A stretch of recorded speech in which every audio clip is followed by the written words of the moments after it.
네,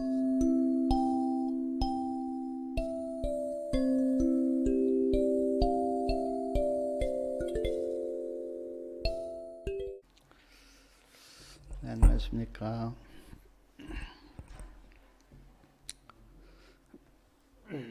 이번 집회 주제가 계시록 3장 19절 열심을 내라 회개하라 였습니다. 많은 강사님들이 회개를 촉구하셨어요.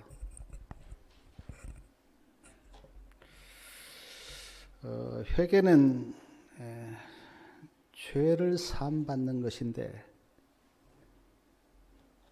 인간에게 만약 회개가 없다면 어떤 희망이 있겠습니까? 우리가 원하든 원튼 살면서 많은 죄를 짓는데 회개할 수 없다면 우리에게는 희망이 없죠. 그러므로 저는 성경을 볼 때 회개하라고 하는 하나님의 말씀을 은혜의 초청으로 저는 듣습니다. 제가 이번 동기집회 주제를 정하고 이렇게 묵상하는 중에 왜 열심을 내서 회개해야 할까라는 생각을 하면서 제 마음속에 여호와의 날이 생각이 났어요. 여호와의 날이 가까워지기 때문에 우리는 열심을 내서 회개해야 된다라는 생각을 하면서 성경에 여호와의 날에 대해서 메시지를 전한 두 선지자가 제가 생각이 났는데, 한 선지자는 요엘 선지자고 또 한 선지자는 스바냐 선지자였습니다. 그래서 이 시간에 저는 그 요엘서를 보면서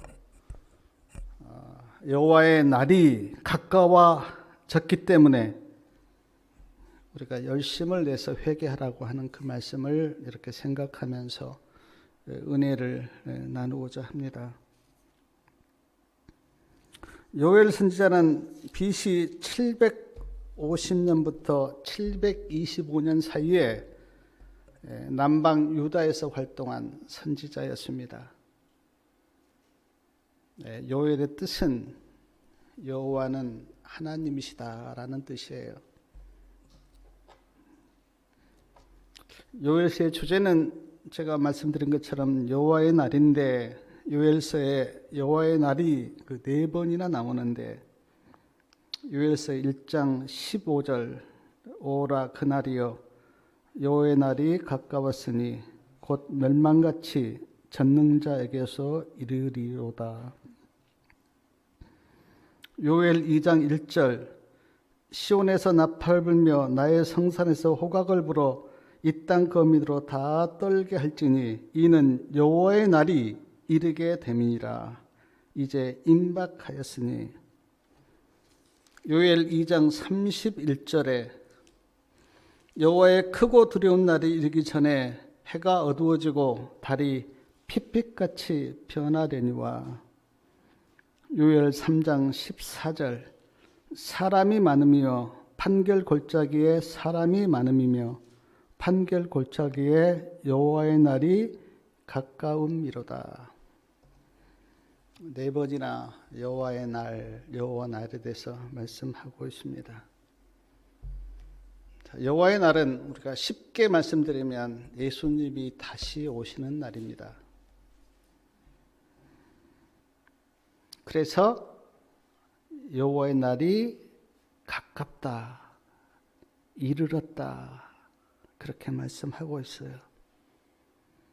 그리고 그 여호와의 날을 크고 두려운 날, 땅 거민으로 다 떨게 하는 날,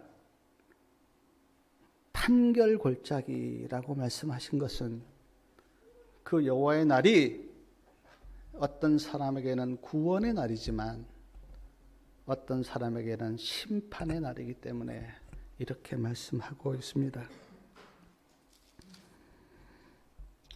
자, 요엘서를 보면 요엘 선지자가 여호와의 날을 이렇게 말씀하시면서 여러 부류의 사람들의 이름을 호명하는데 1장 2절에 보면 성경에 늙은 자들아 그렇게 나와 있는데 노인들아 그렇게 제가 부르겠습니다. 노인들아. 중간에 보니까 땅의 모든 거민아. 1장 5절에 보니까 무릇 취하는 자들아, 포도주를 마시는 자들아. 11절에 보니까 농부들아, 포도원을 다스리는 자들아. 13절에 보니까 제사장들아, 단에 수종드는 자들아, 내 하나님께 수종드는 자들아. 여러 부류의 사람들의 이름을 그렇게 부릅니다. 그러면서 호소를 해요. 너희는 들을지어다. 귀를 기울일지어다.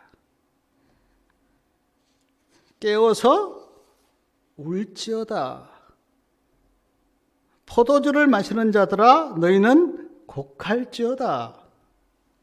11절에 농부들아 너희는 부끄러워할지어다. 포도원을 다스리는 자들아 너희는 곡할지어다. 제사장들아 너희는 굵은 배로 동이고 슬피 울지어다. 단에 수종드는 자들아 곡할지어다. 내 하나님께 수종드는 자들아 와서 굵은 배를 입고 밤이 맞도록 누울지어다. 들어라. 귀를 기울이라. 곡하라. 울라. 그렇게 말씀하셔요. 왜 그럴까요? 하나님의 말씀을 듣지 않고 회개하지 않으면 그 여호와의 날에 구원을 받지 못하고 멸망당하기 때문에 요엘 선지자가 이렇게 호소하는 겁니다. 사랑하는 여러분, 요엘 날이 가까이 왔는데 어떻게 해야 되는가 구체적으로 말씀을 좀 보면 1장 요엘 1장 14절 한번 말씀 좀 우리 같이 한번 읽겠습니다. 요엘 1장 14절이요. 너희는 금식일을 정하고 성회를 선포하여 장로들과 이 땅 모든 거민을 너희 하나님 여호와의 전으로 몰수히 모으고 여호와께 부르짖을지어다. 다 모여서 하나님께 부르짖으라 그렇게 말씀하십니다. 부르짖는다고 하는 그 의미는 간절히 기도한다는 의미죠.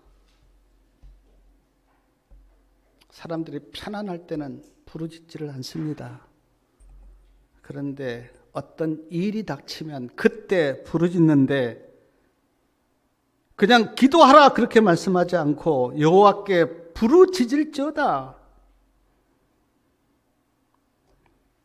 마치 물에 빠져서 죽어가는 자가 살려고 몸부림을 치는 것처럼 그렇게 하나님께 간절히 부르짖으라. 그런데 사랑하는 여러분, 제가 요즘 이렇게 사람들을 보면 간절함이 없어요.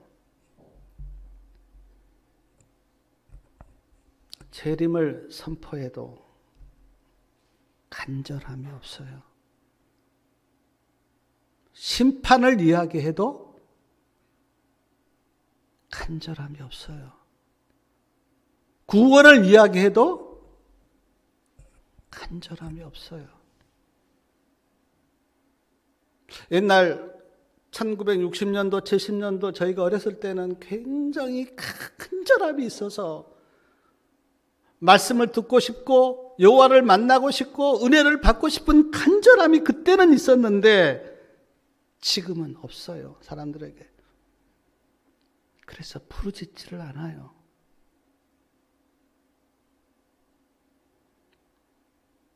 제가 개혁운동에 와서 그때는 여름 집회를 냇가에서나 산에서 했어요. 다 음식 싸들고 짊어지고 텐트 어깨에 메고 가서 그 땅 다 파서 목이 뜯겨가면서 그렇게 말씀을 듣는 간절함이 그때는 있었는데 지금 사람들에게는 없어요. 왜 간절함이 없을까? 살기가 너무 좋아서 그럴까? 배부르고 등 따뜻해서 그럴까? 너무 편해서 그럴까? 재미있는 세상 일이 너무 많아서 그럴까? 왜 천국을 사모하는 간절함과 구원에 대한 열망이 지금은 없을까? 심히 안타깝고 통곡할 만큼 마음이 어쩔 때는 서러워요.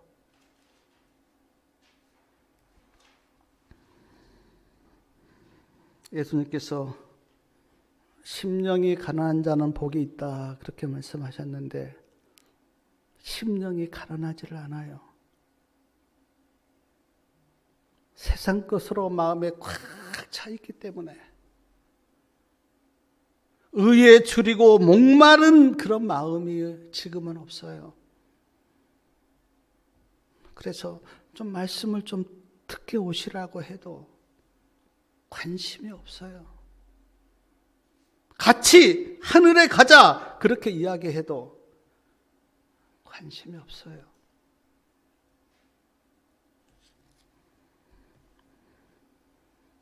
사랑하는 여러분, 천국과 의와 구원의 목마름을 갖기를 바랍니다. 그런 자가 하나님을 만난다 그랬어요. 그런 자가 구원을 얻고 그런 자가 의를 얻는다 그렇게 말씀하셨어요. 요엘 선지자가 여호와의 날을 말씀하시면서 말씀하시기를 여호와께 부르짖어라 간절히.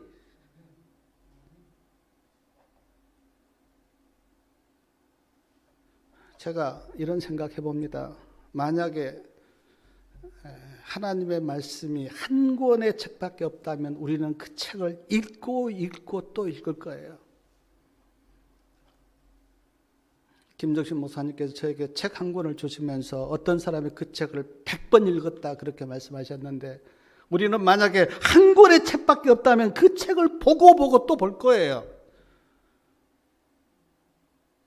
근데 책이 너무 많아요. 들을 게 너무 많아요. 그것이 더 축복인데 그 축복에 대해서 감사가 없기 때문에 무관심해버려요.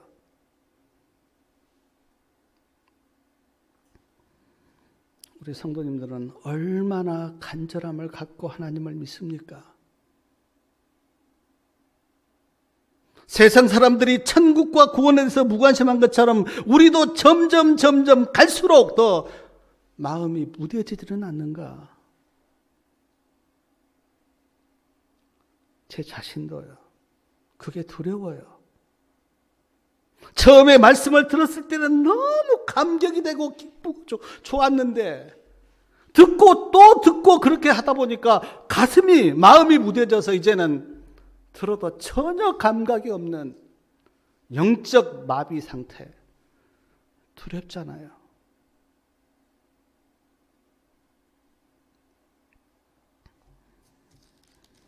요엘 선지자는 호소합니다. 하나님을 간절히 찾으라고.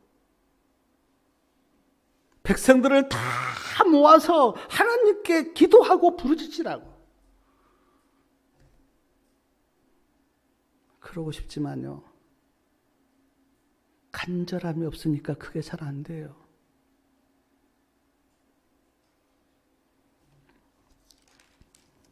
요엘 2장 12절 말씀 우리 다 같이 한번 읽어보겠습니다.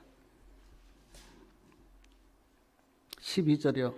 여호와의 말씀에 너희는 이제라도 금식하며 울며 애통하고 마음을 다하여 내게로 돌아오라 하셨나니. 이제라도, 나는 이 말씀이 마음에 와 닿았어요. 너희는 이제라도, 늦었지만 그래도 이제라도, 늦었지만 아직 은혜의 시기가 끝나지 않았기 때문에 이제라도, 아직 죽지 않고 살아있기 때문에 이제라도 여호와께 돌아오라. 마음을 다하여 나에게로 돌아오라. 탕자가 아버지를 떠나서 방황하다가 배고프고 힘드니까 아버지 생각이 났습니다. 그리고 아버지께 돌아가요. 그것처럼 너희는 하나님께로 돌아오라. 저는 생각해 봅니다. 교회 다니는 사람 참 많아요. 제가 서울에 있을 때 큰 교회, 막 몇만 명이 모이는 교회 이렇게 보면 예배가 마치고 아주 구름대같이 사람들이 밀려 나옵니다. 생각해 봐요. 하나님께 돌아간 사람은 얼마나 될까? 사랑하는 성도 여러분, 하나님께로 돌아가셨습니까? 다른 사람은 그렇다 치고 우리는, 그리고 나는 하나님께로 돌아갔는가? 요엘 선지자는 여호와의 날을 말씀하면서 그렇게 호소합니다. 나에게로 돌아오라. 하나님께로 돌아가셨나요? 돌아가서 하나님의 백성으로서 새로운 마음을 가지고 그렇게 믿음으로 사십니까?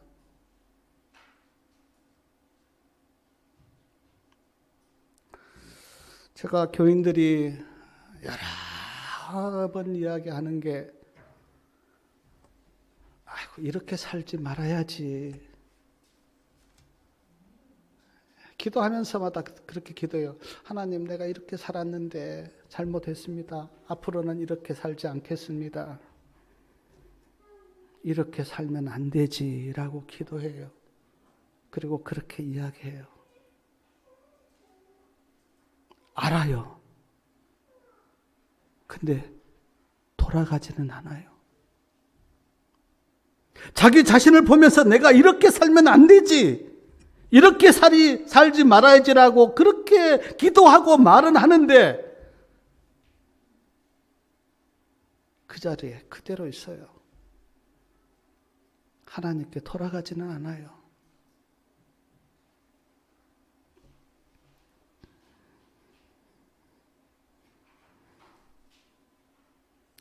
회개는, 그리고 하나님의 은혜는, 내가 그렇게 내 자신을 점검하고 내가 이렇게 살지 말아야지라고 생각했다면 거기에서 내 인생을 스톱하고 돌아가서 이제 하나님 안에서 새로운 삶을 사는, 그것이 회개고 그것이 은혜예요. 늘 탄식하면서 내가 이렇게 살면 안 되지라고 하는 그 고백은 두세 번은 몰라도 평생 동안 그 고백을 하고 산다면 그건 불행한 사람이에요. 사랑하는 여러분, 하나님께로 돌아가시기 바랍니다. 그리고 새로운 삶을 사세요. 성경에는 분명히 하나님의 백성과 사단의 백성이, 두 백성이 있다, 그렇게 성경에는 이야기하고, 우리가 하나님을 몰랐을 때는 사단의 백성이었지만 이제는 하나님의 백성으로 뉴턴을 해서 새로운 삶을 출발하는 것, 그것이 거듭남이고 그것이 회개고 그것이 새로운 피조물로서 새로운 삶을 출발하는 거예요.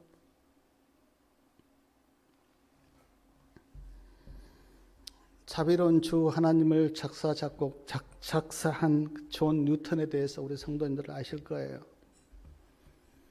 이분이 무슨 일을 했냐면 아프리카에서 흑인들을 잡아다가 배에다 싣고 와서 유럽에다가 파는 그런 일을 한 사람이에요. 그래서 돈을 벌었어요. 하루는 아프리카에서 흑인들을 잡아서 배에다 싣고 이제 유럽에 팔려고 가는데 가다가 태풍을 만났어요. 태풍에 배가 막 뒤집히려고 하는 거예요. 그때 존 뉴턴이 그 배 바닥에 납작 엎드려서 하나님께 기도했습니다. 하나님 살려주세요. 살려주시면 내가 새로운 사람이 되어 새로운 삶을 살겠습니다. 하나님이 살려주셨어요. 그리고 존 뉴턴은 완전히 새 사람이 되어서 새로운 출발을 했습니다. 그리고 목사가 되었어요. 그리고 작사한 찬미가 찬미 116장 자비로운 주 하나님, 그 찬미예요. 이것이 회개예요.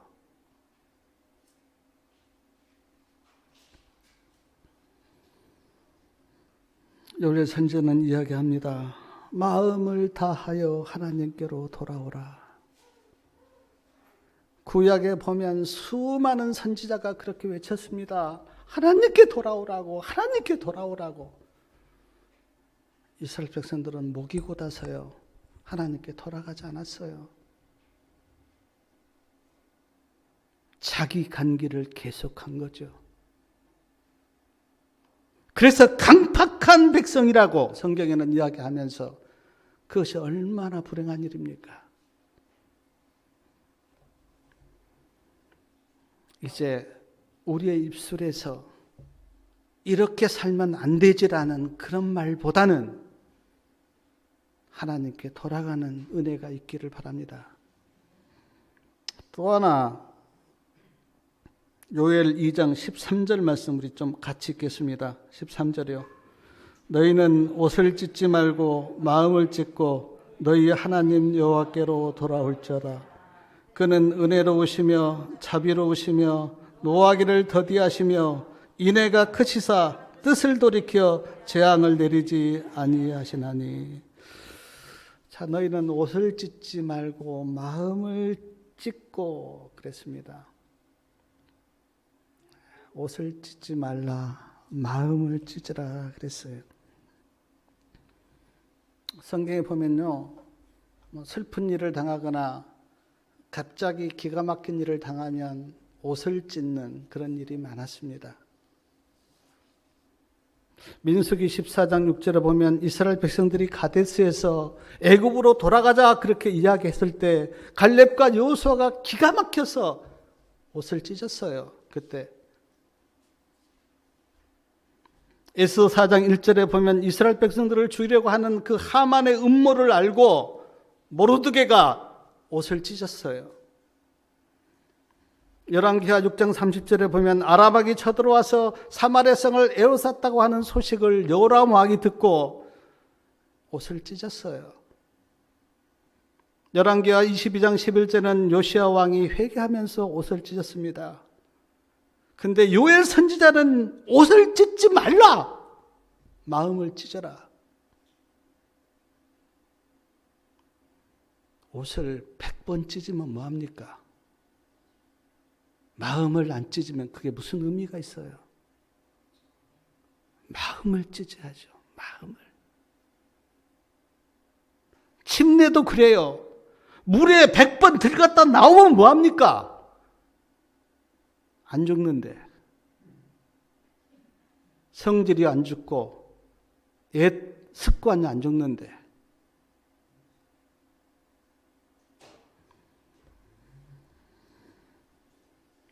마음을 찢으셔야 돼요.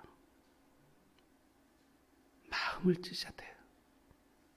그래야 거듭나고, 그래야 변화받고, 그래야 새로운 삶이 가능해요. 마음을 찢어야. 제발 이제 형식적이고 습관적인 신앙을 버려야 돼요. 날마다 내 마음이 주님 안에서 새롭게 되지 못하면 그건 죽은 신앙이에요. 마음을 찢지 않기 때문에.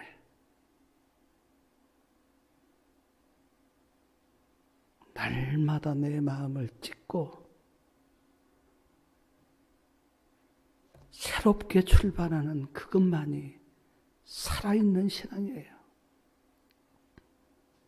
아무리 작은 물고기도 살아있으면 앞으로 전진을 해요. 근데 집채만한 것도 죽어있으면 물에 떠내려가요. 우리의 마음이 예수님 안에서 새롭게 되려면 우리가 살아서 날마다 마음을 찢는 그런 살아있는 신앙이 우리에게 필요해요. 왜 이렇게 5년, 10년, 20년, 30년 평생을 신앙하는데 변화가 없습니까? 마음을 찢지 않기 때문에.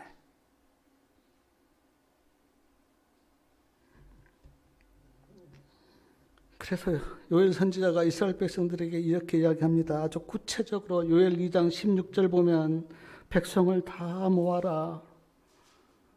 15절 너희는 시온에서 나팔을 불어 거룩한 금식일을 정하고 성회를 선포하고 백성을 모아 그 회를 거룩해 하고 장로를 모으고 소와 그 젖먹는 자를 모으고 신랑을 그 방에서 나오게 하며 신부도 그 골방에서 나오게 하고 어린애도 나오게 하라는 거예요. 왜냐하면 그도 하나님의 생명이기 때문에. 신랑과 신부가 신혼의 단꿈을 꾸고 있는데 그 신랑과 신부도 나오게 하라는 거예요. 방에서. 한 사람도 예외가 없이 다 모이라는 거예요.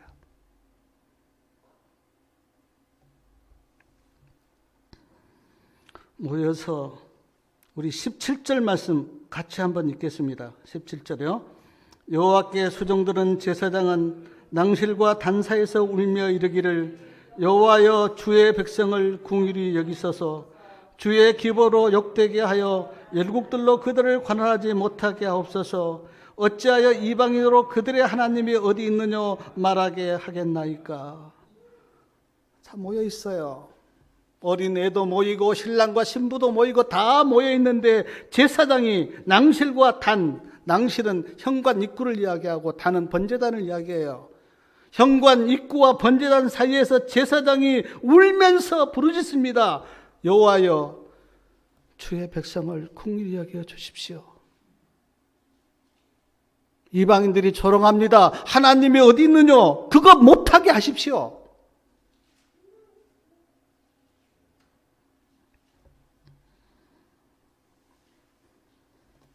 아주 단순한 기도인데 이 기도를 하나님이 듣고 몇 절입니까? 18절에 보면 하나님의 마음이 막 뜨거우신 거예요.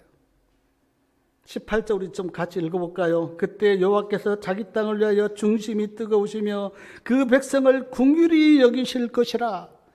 하나님의 마음이 막 뜨거운 거예요. 모여서 울면서 다 어린애와 신랑과 신부가 다 모여서 하나님의 성전에 모여서 제사장이 울면서 기도하는 그 기도를 하나님께서 보시고 하나님의 마음이 뜨거우신 거예요. 중심이 뜨거우시며 하나님이 이렇게 고백합니다. 내가 이 백성을 긍휼히 여길 거다.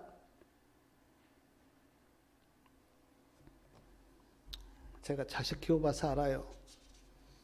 자식이 잘못했었을 때 와서 무릎 꿇고 잘못했다고 빌면 부모 마음이 그때 막 뜨거워요. 지금 하나님의 마음이 그런 거예요. 백성들이 다 성전에 모여서 제사장이 울면서 그렇게 기도하니까 하나님의 마음이 뜨거우셔서 내가 이 백성을 긍휼히 여길 거야.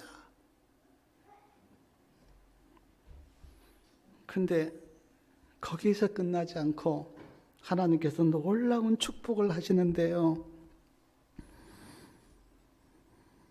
요엘 2장 21절에 보니까 기뻐하고 즐거워할지어다. 내가 여호와께서 큰 일을 행하셨음이니라. 큰 일을 행하십니다. 용서하고 그냥 마는 게 아니라 하나님께서 큰 일을 행하세요. 근데 그 큰 일이 무엇인가? 우리 23절 우리 같이 한번 읽겠습니다. 시온의 자녀들아, 너희는 너희 하나님 여호와로 인하여 기뻐하며 즐거워할지어다. 그가 너희를 위하여 비를 내리시되 이른 비를 너희에게 적당하게 주시리니 이른 비와 늦은 비가 전과 같을 것이요. 24절이요. 마당에는 밀이 가득하고 독에는 새 포도주와 기름이 넘치리로다. 하나님께서 이제 마음이 뜨거우셔서 내가 이 백성들을 궁일이 여길 거야 라고 고백하시고 하시는 그 축복이 뭐냐면, 기뻐하라 시온의 자녀들아, 너희는 너희 하나님 여호와로 인하여 기뻐하고 즐거워하라. 내가 비를 주어서 마당에는 밀이 가득하고 독에는 새 포도주가 가득하도록 내가 축복하겠다. 얼마나 놀라운 축복입니까?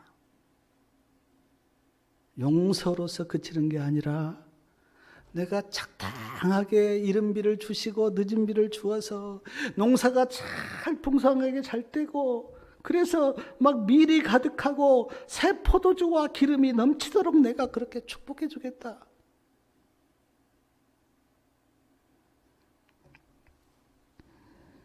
여기 늦은 비를 우리는 의의 교사 그렇게 번역하기도 하고 그렇게 우리가 배웠는데, 저는 이 말씀을 이렇게 묵상하면서 정말 우리가 하나님 앞에 돌아가서 진심으로 회개하고 하나님의 마음이 뜨거워지면 육적으로도 축복이 있고 영적으로도 축복이 있는 의의 교사를 만나는, 의의 교사가 우리가 뭐 성령, 예수님 그렇게 다 이렇게 표상할 수 있지만, 영적으로는 예수님을 만나서 그 예수님의 가르침과 예수님의 길을 우리가 따라가고, 육적으로는 늦은 비와 이른 비가 이렇게 적당히 내려서 곡식이 잘 돼서 축복을 받는 그런 놀라운 축복도 하나님께서 약속하셨어요.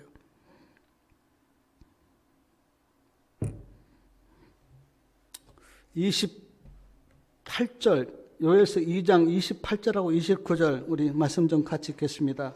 그 위에 내가 내 신을 만민에게 부어주리니 너희 자녀들이 장래일을 말할 것이며 너희 늙은이는 꿈을 꾸며 너희 젊은이는 이상을 볼 것이며 그때 내가 또 내 신으로 남정과 여정에게 부어줄 것이며. 두 번째 하나님의 축복은 내가 내 신을 너희에게 부어줄 거다. 젊은이는 하나님의 성령이 부어지면 젊은이는 이상을 볼 것이고 늙은이는 꿈을 꿀 것이고 너희 자녀들은 장래일을 말할 것이다. 하나님의 약속인데, 우리 사랑하는 성도님 여러분, 하나님이 내가 내 신을 너희에게 부어주겠다 그렇게 말씀하셨는데 성령을 받으셨나요?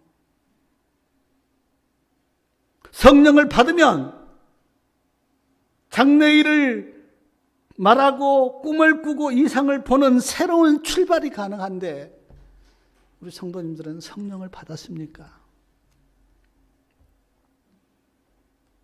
제가 한 책을 읽었는데 그 책은 오직 성령이에요. 하나님의 영이 없으면 그리스도 사람이 아니다. 내가 하나님의 영이 나에게 부어지지 않았다면 나는 지금까지 육적인 그리스도인이에요. 정확하게 이야기하면 그리스도인이 아니죠. 하나님은 분명히 이 약속을 우리에게 하셨고, 증언해 보니까 이 약속이 부분적으로 성취되어 왔어요. 그리고 오늘 우리까지 왔는데, 오늘 우리가 내 자신을 깊이 살피면서 나는 하나님이 부어주신 그 신 성령을 나는 받았는가? 저는 우리 성도님들을 판단하지 않습니다. 그러나 아는 한 가지가 있어요. 생각이 달라지고 삶이 달라졌는가?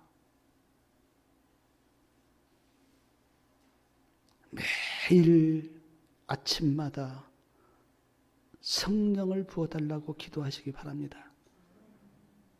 예수님도 아침마다 가서 하나님으로부터 성령을 받아서 하루를 시작했다. 그렇게 증언에 기록되어 있어요. 결코 우리에게 하나님의 신이 부어지지 않으면 우리는 모양만 그럴싸한 그런 사람들이에요.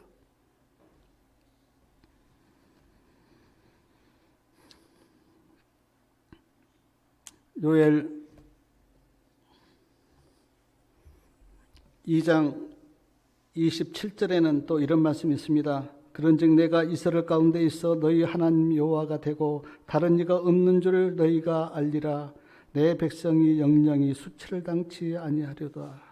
내가 이스라엘 가운데 있어 너희 하나님 여호와가 되고 다른 이가 없는 줄 너희가 알 것이다. 하나님이 우리 하나님이 되는 것, 그보다 큰 축복은 없죠. 하나님을 만나서 그 하나님을 나의 하나님으로 삼고 내가 하나님의 백성이 되는 것, 이보다 더 놀라운 일은 없어요. 이 세상에 어떤 일도 이보다 더 큰 은혜와 축복은 없어요. 하나님을 만나는 것.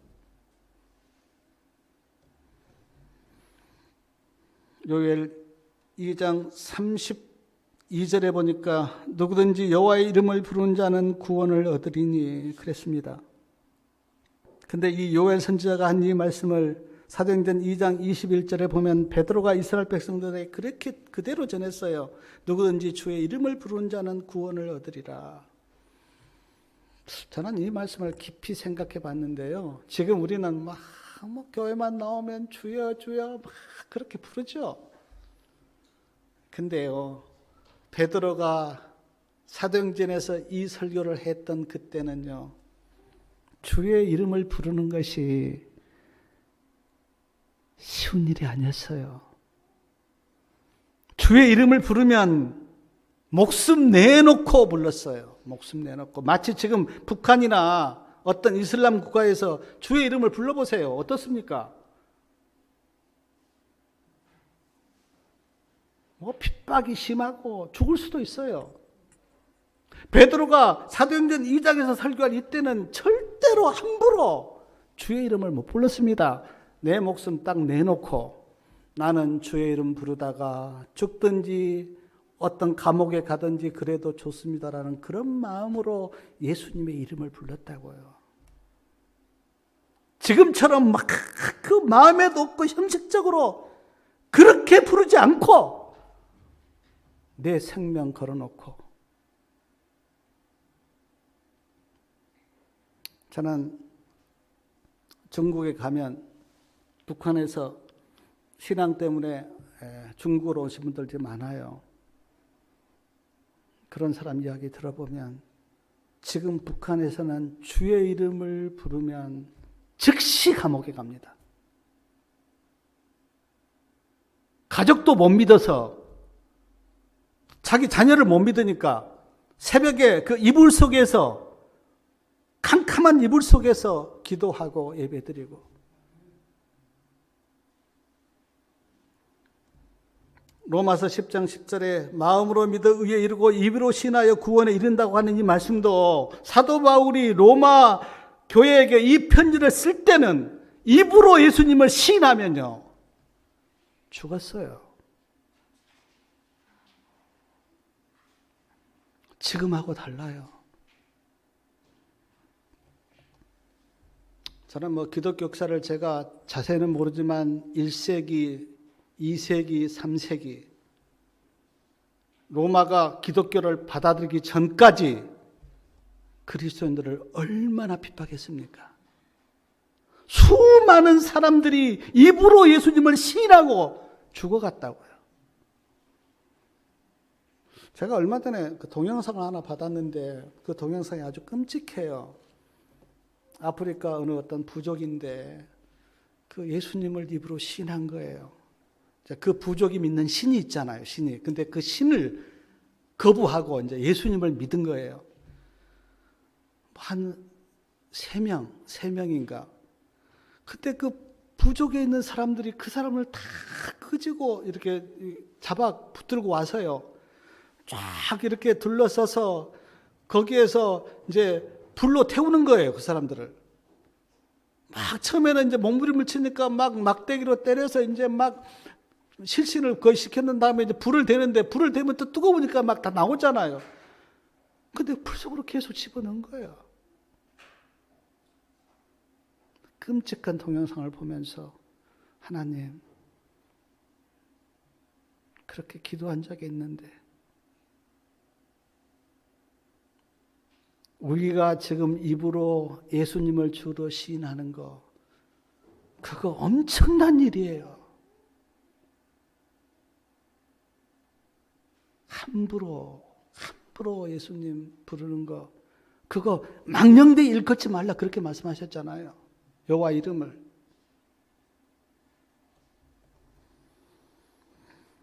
폴리갑 생각이 났어요. 폴리갑이 순교하면서 예수님을 부인하라 그렇게 사람들이 폴리갑한테 이야기하니까 폴리갑이 했던 고백이 있잖아요. 내가 지금 80평생 살았는데 예수님은 한 번도 나를 부인하지 않았는데 내가 어떻게 예수님을 부인합니까? 그렇게 고백하고 순교했잖아요.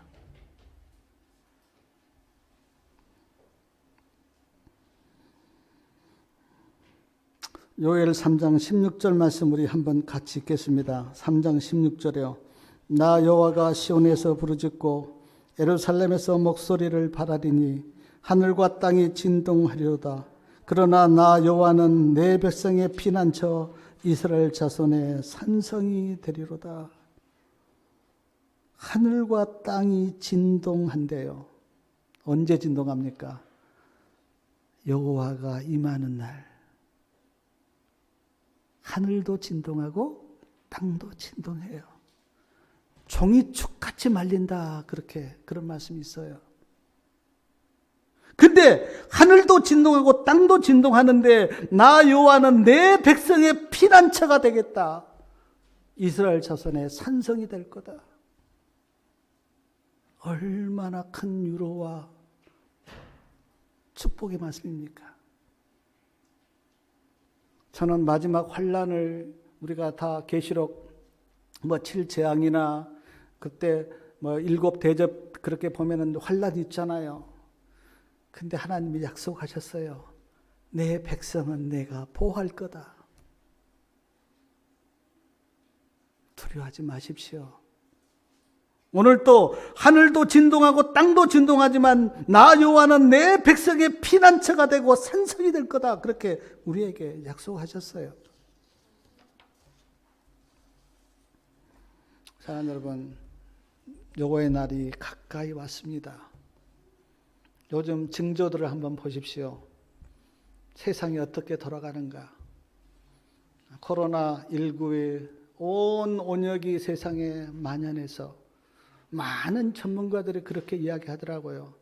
완전한 회복은 불가능할 거다. 백신을 맞는다고 해도 또 다른 변이가 일어나서 이 어떤 전염병은 끝나지 않을 거다. 그렇게 이야기하던데 요즘 징조들이 그래요.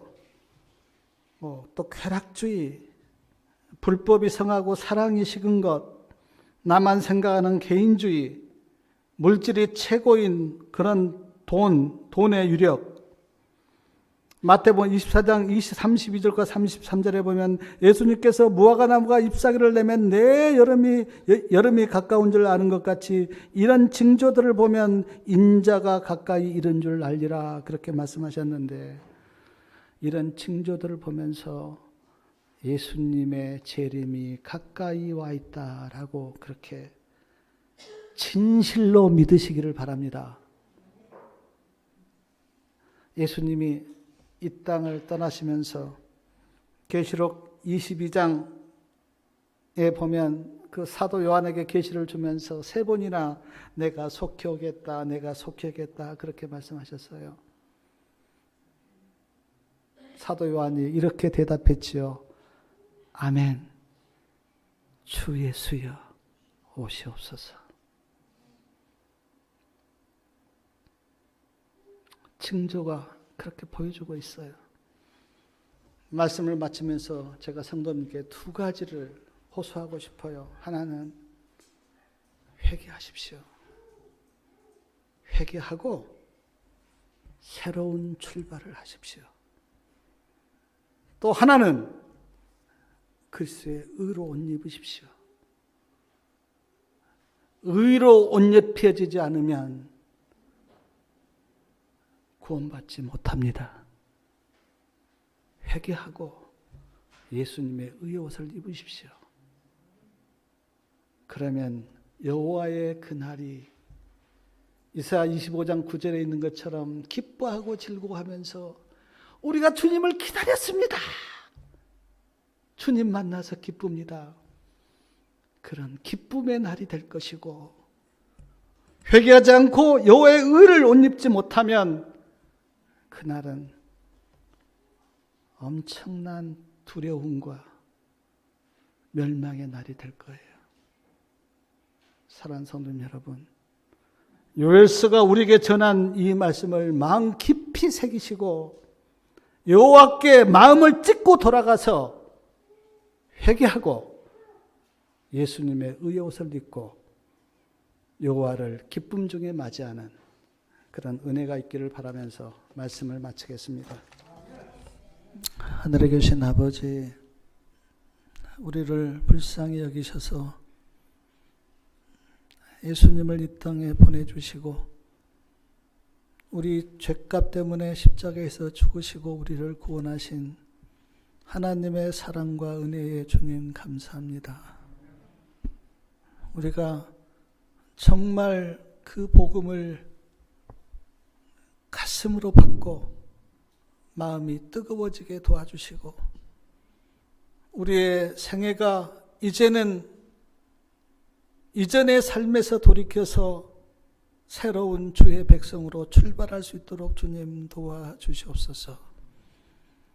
모든 징조들이 여호와의 날이 가까이 이르렀음을 우리에게 보여주고 있습니다.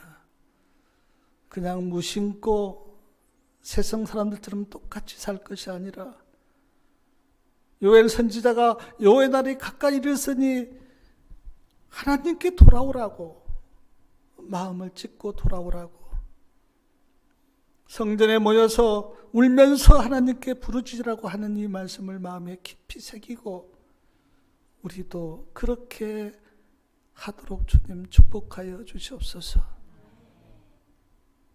우리의 단단하고 강박한 마음을 주님 쪼개주시고 부드러운 마음으로 하나님을 마음에 영접하도록 주님 도와주시며 이 모든 백성들이 여호와의 날을 준비하고 기다리는 은혜가 있도록 주님 축복하여 주시옵소서. 주님이시여, 우리가 이번 집회에 회개를 촉구하는 성회를 열었습니다. 이제는 정말 회개하고 하나님께 돌아가도록 주님 도와주시고 이전의 삶에서 돌이켜서 이제 주의 자녀로서 새롭게 출발하는 그런 은혜가 있도록 주님 함께하여 주시옵소서. 이 때가 어떤 때인가 분별할 수 있는 은혜를 주시고 하나님께서 우리에게 이렇게 저렇게 우리를 사랑하시고 베푸신 그 모든 것들이 헛되지 않도록 주님 도와주시고 하나님의 말씀을 붙들고 믿음으로 살도록 주님 함께하여 주시옵소서. 오늘 안식일에 예배드리는 모든 주의 백성들에게 은혜 베푸시고 하나님을 만나는 귀한 안식일 되게 도와주시며 마음이 새롭게 되어서 새로운 피조물로 다시 거듭나는 은혜가 있도록 주님 축복하여 주시옵소서. 말씀을 들은 그 모든 말씀들이 그냥 허지로 가지 않고 마음에 심겨져서 열매를 맺는 귀한 은혜가 있도록 주님 도우시고, 말씀을 듣고 또 듣고 반복해서 듣음으로 그 말씀이 생명의 양식이 되도록 축복하여 주시옵소서. 앞으로 우리에게 있는 많은 일들이 있습니다. 그러나 주님 붙들고 승리하게 도와주시고 그 영광을 하나님께 돌리도록 주님 축복하여 주시옵소서. 베푸신 은혜 감사드리며 안식일이 다 가기까지 우리를 축복하시고 한 주일 동안도 주님 안에 거하고 주님과 동행하는 주의 백성 다 되도록 주님 인도하여 주시옵소서. 모든 은혜를 감사드리며 예수 그리스도의 이름으로 간절히 기도 올려옵나이다. 아멘.